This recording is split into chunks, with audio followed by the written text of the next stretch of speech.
You ready to go night-night? A little. Okay, let's do our devotion. All right. So tonight, Love you, Mom. I love you too, buddy. Want to say hi? Hi. Okay. Tonight we're going to read. Don't do that, Logan. Moses saves his people. Moses grew up in the Pharaoh's palace and was treated just as if he were an Egyptian prince. But he never forgot he was a Hebrew.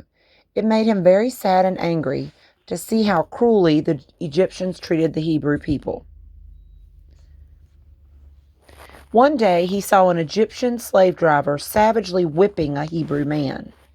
After looking around to make sure that no one was watching, Moses killed the Egyptian and buried his body in the sand. Moses thought he was safe, but someone had seen him.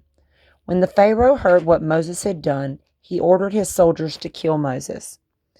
Hearing that his life was in danger, Moses escaped to the Midian desert. He lived there for a long time, working as a shepherd. One day, he saw a bush that seemed to be on fire, but wasn't burning up. Puzzled, Moses went to look at it. Then Moses heard a voice. "Do not come any closer, for you are on holy ground." Moses was very frightened. Then the voice spoke again. "I am your God. I am the God of Abraham, Isaac, and Jacob. I have seen how cruelly the Hebrews are treated in Egypt. You must go to the Pharaoh and ask him to set them free. Take your brother Aaron with you. The Pharaoh will not agree to let the people go, but I will make him. Then all the world will know that I am God. You will lead the Hebrews to a good land where they will be free and have plenty to eat."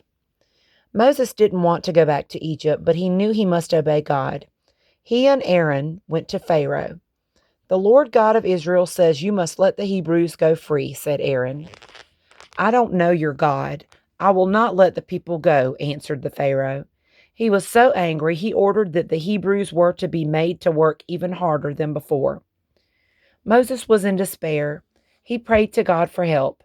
"Go to the Pharaoh again and warn him that if he does not let the people go, I will make terrible things happen in Egypt," answered God. Moses and Aaron went again to the Pharaoh, but he didn't believe the warning and again refused to set the Hebrews free. Then the terrible things began. First, the river Nile turned red and stinking. The fish died and no one could drink the water. A week later, excuse me. A week later, thousands of frogs swarmed out of the river, streams, and ponds, finding their way into every corner of the Egyptians' houses. Next, clouds of biting flies, then other flies filled the Pharaoh's palace and all the houses except those of the Hebrews. But still the Pharaoh wouldn't let the Hebrews go. Then the cattle began to die, except in Goshen, where the Hebrews lived, and all the Egyptians were ill with horrible sores on their bodies. After that, there were terrible storms. Hail flattened all the crops in the fields except the Goshen. Next, great swarms of locusts ate everything green that was left. They were followed by 3 days of total darkness, but still the Pharaoh wouldn't let the Hebrews go. Then the very worst thing happened. The oldest son of every Egyptian family died in one night. Every son from the Pharaohs to the lowest slave. The Hebrews were safe in Goshen because God had told them what to do. Earlier that evening, each Hebrew family had killed a lamb and put a little of its blood on the doorpost of their house.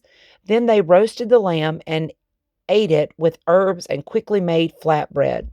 God said the Hebrews would always remember that night when death passed over them and keep it every year as a special feast day named the Passover. The Pharaoh sent for Moses and Aaron. "Take your people and all your flocks and herds and go," he said. The Egyptians were now so frightened by the Hebrews, they gave them gold, silver, and fine clothes and hurried them on their way. The next day, all of the Hebrews left Egypt. God led them to the Red Sea with a column of smoke to follow during the day and a column of fire at night so they could see their way. Then the Pharaoh changed his mind. He sent his army racing in chariots after the Hebrews. When the Hebrews saw them coming, they were terrified. In front of them was the Red Sea, and behind them were Pharaoh's soldiers. Moses told them not to be afraid because God would help them. He pointed across the water, and a strong east wind sent by God blew away the water, making a dry path for them to hurry across. When the Egyptian soldiers tried to follow them, the sea rushed back and all the soldiers were drowned. The Hebrews were free at last. Miriam played her tambourine, leading the women in a dance for joy. Then they sang to God, praising him for saving them from the Egyptian army and releasing them from slavery.